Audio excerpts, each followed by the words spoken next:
মুসান্নিফ আল্লামা ইমাম তাবারী রাহিমাহুল্লাহ লিখতেছেন, জিবরাইল আমিন আল্লাহর নবীর কদমে এসে বলেন, ইয়া রাসূলুল্লাহ,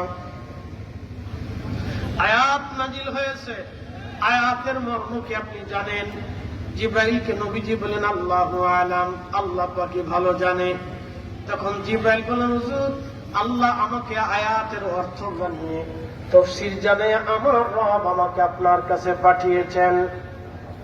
আল্লাহ জানিয়েছেন, ইদা যুকিরতু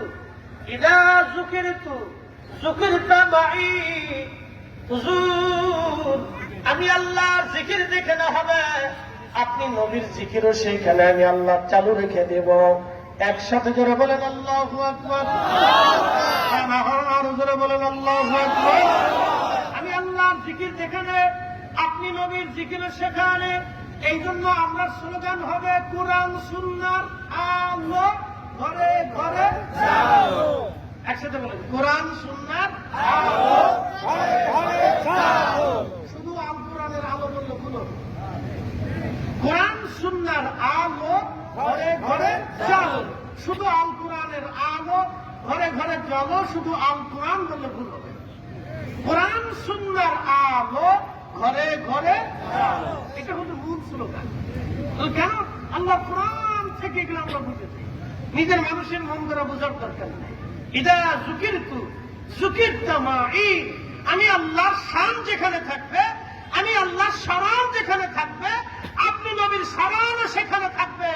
এই যে আযানে, ৫ ওয়াক্ত আযানে আল্লাহর সাক্ষ্যের পরে আশহাদু আল্লা ইলাহা ইল্লাল্লাহর পরে আশহাদু আন্না মুহাম্মাদার রাসূলুল্লাহ, এটা আমরা চালু করি নাই, আল্লাহ নিজে আসিম আল্লাহ থেকে চালু করে পাঠিয়ে দিয়েছে। কথা বলেন ঠিক না? শুধু এখানে আল্লাহ শেষ করেন নাই, আল্লাহ আরো জানেন।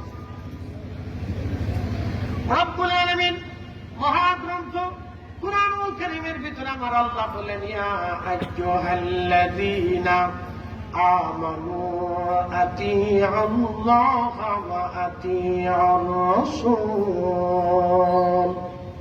হুজুর উম্মতকে জানান, হে ঈমানদারেরা, তোমরা যদি আমি আল্লাহকে মানো, হে ঈমানদারেরা, আতিউল্লাহ, তোমরা আমি আল্লাহর আতি করো, আমার আল্লাহর আনুগত্য করো। এরপর আল্লাহ হরফে ওয়াত শব্দ দিয়ে, ওয়া শব্দ দিয়ে আল্লাহ বললেন, ওয়া আতিউর রাসূল, আমার রাসূলের আনুগত্য করো। আল্লাহর আনুগত্য যেভাবে, নবীর আনুগত্য সেইভাবে। একসাথে বলবেন আল্লাহু আকবার। আবার বুঝাই, আতিউল্লাহ ওয়া আতিউর রাসূল। ওয়াও হরফে আত, মাঝখানে যখন ওয়াও আসে, এটা হরফে আত। আতের কাজ হলো দোনো হুকুম, কাজ একই, হুকুম ভিন্ন। আতিউল্লাহ, আল্লাহর ইত্তেবা যেভাবে করবা, ওয়া আতিউর রাসূল, রাসূলের ইত্তেবা সেইভাবে করবা। এই জন্য কোরআন সুন্নাহর আলো ঘরে ঘরে চালো। আমরা শিখেছি, আমরা শিখেছি। কে শিখাইছে? না না, জোরে বলেন, কে শিখাইছে? আল্লাহ শিখাইছে। আচ্ছা বলেন, আল্লাহর কি দাড়ি আছে? না, জোরে বলেন। তো দাড়ি আপনারা রাখছেন কে? রাসূল রাখছে, এই জন্য রাখছে। আচ্ছা, আল্লাহ কি মাথায় পাগড়ি দেয়? কি বুঝলেন? আল্লাহ কি মাথায় পাগড়ি দেয়? তো রাসূল পাগড়ি দিচ্ছেন বিদায় আমরা দিই। আচ্ছা, আল্লাহ কি ডান হাতে খাবার খায়? কথা বুঝেন নাই? আল্লাহ কি ডান হাতে খাবার খায়?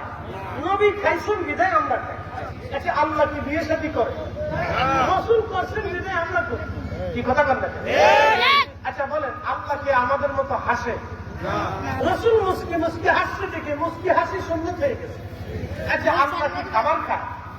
তো খাবার খাওয়ার সময় দস্তরখানা নবী বিছাইছে বিদায়, এটা সুন্নাত হয়ে গেছে। কথা বলেন। এই জন্য আল্লাহ বলছেন, আতিউল্লাহ, আমি আল্লাহকে মানো। এরপরে ওয়া আতিউর রাসূল, আমার রাসূলকে মানবে।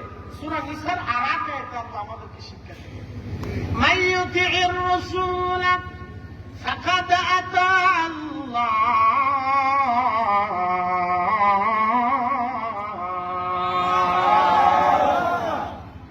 ওয়াজ করলে কি লাভ, শুনলে কি লাভ? লাভ হবে তার আমলে, আমলেও লাভ হবে না নবী প্রেম না থাকলে দিলে। নবী প্রেম থাকলে দিলে লাভ হবে কম আমলে, সুপারিশ করবে নবী রোজ হাসরের ময়দানে। জ্ঞানী যারা বুঝে তারা শুধু ইশারায় নাদানের বুঝাইতে পারে আছে কে কোথায়। জ্ঞানীর মতো জ্ঞানী হলে অল্প কথাই বুঝে, কচুর মতো কচু হলি অল্প জালে সিজে। কথা বলেন ঠিক কিনা?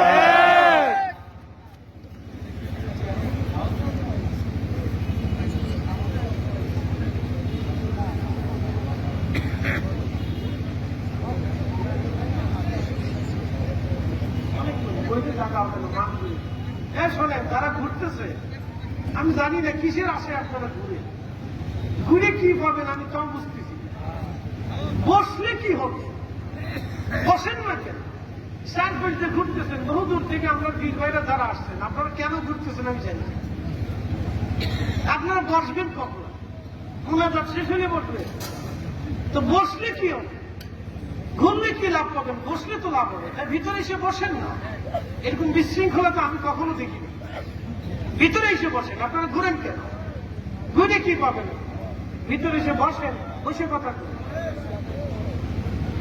বাহিরে যত মানুষ আছে ভিতরে এসে বসলে পুরা মাঠ ভরে যাবে। এত মানুষ সাধারণত ঘুরতেছে। এরা কিসের জন্য ঘুরতেছে আমি জানি না। এরা কি চিন্তা করতেছে নাকি যে এমনই কিছু দিতে? হ্যাঁ, এই চিন্তা করে এটা শেষ হওয়ার পরে পাবেন, অসুবিধা নেই। আসে বসে।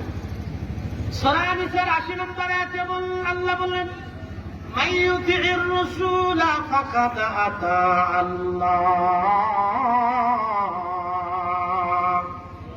একসাথে বলবেন আল্লাহু আকবার। আরো জোরে বলুন আল্লাহু আকবার। আল্লাহ রাব্বুল আলামিন বললেন, হে আমার বান্দারা তোমরা শোনো, আমার নবীর ইত্তেবা করলেই আমি আল্লাহর ইত্তেবা হয়ে যাবে। আরো জোরে। কে বলছে? আল্লাহ। রাসূলের ইত্তেবা হলে আমি আল্লাহর ইত্তেবা হয়ে যাবে। একসাথে বলুন আল্লাহু আকবার। কোরআন সুন্নাহর আলো ঘরে ঘরে জালো। আবার বলে, কোরআন সুন্নাহর আলো ঘরে ঘরে জালো। স্লোগান হলো এটা, আসল স্লোগান। আল্লাহ নবী বললেন, আল্লাহ রাসূল বলেন, ফাআলাইকুম বিসুন্নতি, তোমরা আমার সুন্নাত মানো, ওয়াসুন্নাতিল খুলাফাইর রাশিদিন আল মাহদিন। তোমরা আমার আদর্শ মানার পরে দুনিয়াতে এরপরে যাদের আদর্শ মানবা তারা হলো খুলাফায়ে রাশিদিন। চার খলিফা যেইভাবে তোমাদেরকে চালিয়েছে তোমরাও সেইভাবেই চলবা। খোলাফায়ে রাশিদিন আল মাহদিন, নবীজি বলছেন তারা হেদায়েত প্রাপ্ত খলিফা। এই খলিফাদের পরে এই খলিফাদের মতো আর কোন খলিফা দুনিয়াতে আসবে না। হযরত আবু বকর পৃথিবী শাসন করেছিলেন, রাজদরবার ছিল না। পৃথিবী শাসন করেছিলেন মসজিদের ভিতরে বসে। আল্লাহ নবী দুনিয়াতে দিন প্রচার করেছিলেন মসজিদে নববীতে বসে। আল্লাহ নবীর পরে নবীজির আদর্শের দিকে তাকায়া আল্লাহর জমিন শাসন করেছিলেন আবু বকর মসজিদে বসে। আবু বকরের পরে খলিফা হলেন হযরত ওমর, তিনিও মসজিদে বসে তামাম দুনিয়ার খেলাফতগিরি করেছেন। বর্তমানে ইরাক, ওমান, ইয়ামান, কাতার, কুয়েত, দুবাই, বাহরাইন, সৌদি আরব, সিরিয়া, জর্দান, মিশর, Libya, Lebanon, Tunisia, Algeria, Nigeria, Sudan, পৃথিবীর একটা বিরাট অংশের খলিফা ছিলেন হযরত ওমর। অর্থাৎ তামাম পৃথিবীর অর্ধেক পৃথিবীর খলিফা ছিলেন হযরত ওমর। ধুলার তক্তের উপরে বসে পৃথিবী চালিয়েছিলেন।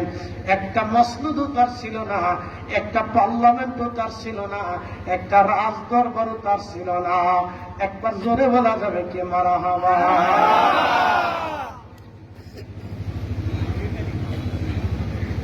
মুসলমান শুনে যাবেন। এরপরে খলিফা হলেন হযরত উসমান গনি জিন্নুরাইন, যিনি ধনী ছিলেন। ধনী উসমান গনি জিন্নুরাইন, তারও কোনো রাজদরবার নাই। তিনিও মসজিদে বসে বসে তামাম দুনিয়া চালাইলেন। তারপরে যিনি খলিফা হলেন হযরত আলী কাররামাল্লাহু ওয়াজ, তিনারও কোনো রাজদরবার নাই। তিনিও মসজিদে বসে বসে দুনিয়ার রাজত্ব চালাইলেন। একবার জোরে বলা যাবে কি মারহাবা। তারপরে 6 মাসের জন্য যিনি খলিফা হয়েছিলেন তিনি হযরতে হাসান রাদিয়াল্লাহু আনহু, তিনিও খেলাফতি চালিয়েছিলেন, কোন রাজদরবার ছিল না। মসজিদে বসে বসে তিনি দুনিয়া শাসন করেছিলেন। একবার জোরে বলা যাবে কি মারহাবা। আল্লাহর নবী বললেন আল খেলাফাতু 30 সানা, 30 বছর খেলাফত চলবে, এরপরে রাজতন্ত্র আসবে। 30 বছর ছিল খেলাফতে মাহাদি, একেবারে প্রতিষ্ঠিত খেলাফত, একেবারে স্থায়ী খেলাফত, এবং তারা ছিলেন হকপন্থী খেলাফত। এই খেলাফতে মাহাদির মতো আর কোন খলিফা দুনিয়াতে কখনো কোন মা কোনদিন জন্ম দিতে পারবে না, হযরত ইমাম মাহদী আলাইহিস সালাম আসার আগ পর্যন্ত। ওনাদের মতো খলিফা ইমাম মাহদীর আগে আর কেউ আসবে না।